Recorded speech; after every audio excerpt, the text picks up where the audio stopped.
We have just finished up another Real Talk Sports show. A little tough one here tonight as we talked about some youth violence. We also talked about obviously a real tough issue, sex trafficking going on here in Atlanta. And that really kind of ties in to my guest. For those of you who have watched the program, you're familiar with this beautiful lady who has a real story to tell. And now it's available, I believe, via book. Lillie Young, welcome back. Hi, I'm glad to be back. Well, it's good to see you. So now, I know this is something that you've been working on for a while, and it's finally here. Yes, my book is finally here. It's The Purple Cinderella, which I have it here with me right now. It's available. Go to blurb.com, do a search for The Purple Cinderella, and purchase your book. It comes in a soft cover, hardcover, and ebook. That's a woman that you can see is a full entrepreneur. She's telling you all the ways to get it. But here's the main thing. Tell people again a little bit about your story, how you came about with this book, The Purple Cinderella, because this is not fiction. This is a true story. This is true. It's a true story. It's my story. It's my testimony. And The Purple Cinderella is more than just about me, because what has happened to me has happened to several children. So The Purple Cinderella is everyone, because just as it is women getting sexual abuse, men are too. A lot of them, when they were young boys, it has happened to them too. But it's just not about the childhood. It's about something bigger than just the childhood. But a lot of things start within the childhood that cause a lot of things that's going on today in people's lives. Well, it's interesting that you talk about this, because it really is, as you heard earlier, such a serious problem. And so many things attacking people at such a young age. And you're right, it does have an impact. They talk about, there's an old saying that we say that hurt people hurt people. Mm-hmm. And so if these things aren't corrected, that's it. Now, for you, one of the things that you are, which I love, that you're unabashedly ashamed of, is saying that you had help, from the Lord to really keep you, not only keep you, but as now allowed you to really conquer what really could have destroyed a lot of people. Mm-hmm. If I did not know the Lord, it may have destroyed me, but because I know the Lord and I know what to do. In the pivotal moment of 38, when I was thinking about committing suicide, a lot of people, they do not know to pray, even though they went to church, but because you go to church does not make you saved. So a lot of people do not know to fall to their knees and pray. And I thank God that I do know him, because I knew to fall to my knees and pray when I was at that moment of thinking the worst. And God came to me and he spoke to me and helped me through that.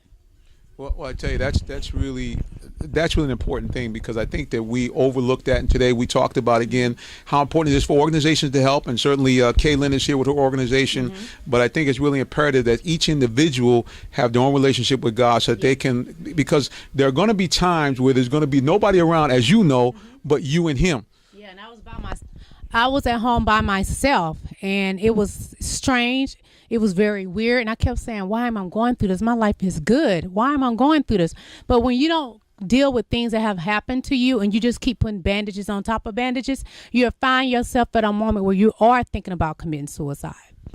And the thing that I really enjoy about this story is that the story has a happy ending, because obviously you're here with us now, and you've been able really to take this, and this is how beautiful God is. You've taken something that really is a very hurtful thing.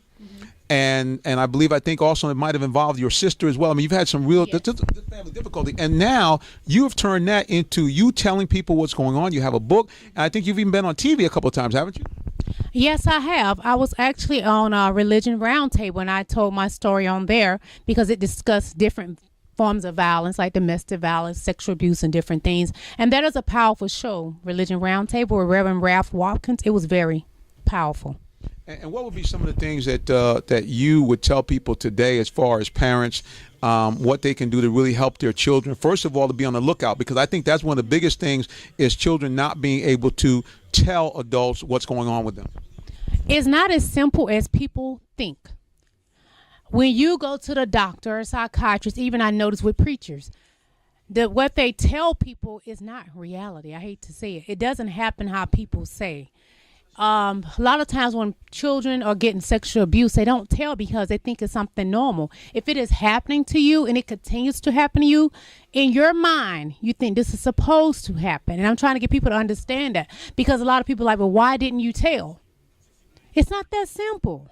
And honestly, and I like to tell the truth about it and be real about it, so people can get a great understanding of sexual abuse. It's a demon.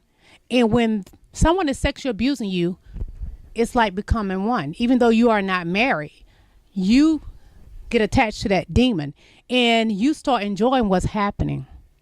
It sounds sickening, but I want people to understand that this is real. This is not to play with. Sexual abuse can be going on in someone's home. They do not know it because they think there's symptoms of how it should happen. No, that's not real. That's not life. And God wants to know it's deeper than what it is. And I'm glad to see that he is using me as a vessel to let people know it's a lot deeper than what they think it is. And I want to tell you, it's really the thing that I'll tell you as a person that has, been on both sides of the issue.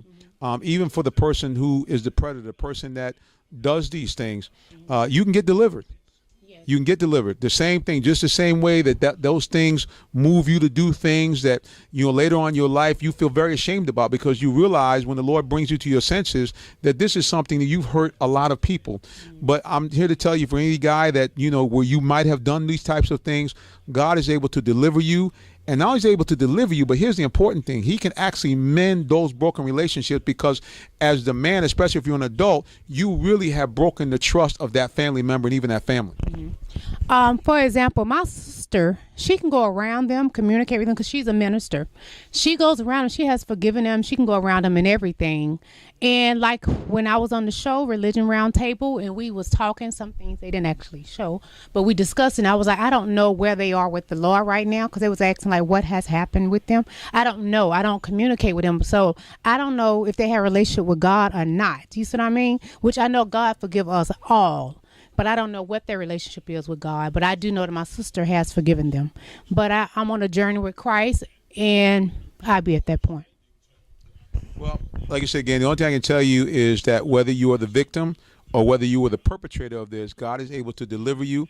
But you need to go to him. You need a personal relationship with Jesus Christ, because only he can deliver you of these things. Because if you don't get delivered, it's something that can come back to haunt you. It can affect your relationships later on. So please, ma'am, please, sir, if this has happened to you, if you know somebody, please get them some help and then allow them to heal, because God can deliver you from all of these things.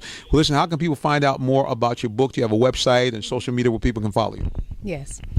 They can go to my website, which is www.thepurplecinderella.com, and you can visit me also online at Lillie Young Instagram, Lillie Young Facebook, and Twitter, Diamonds Pearls. And you can order my book, The Purple Cinderella, at www.thepurplecinderella.com.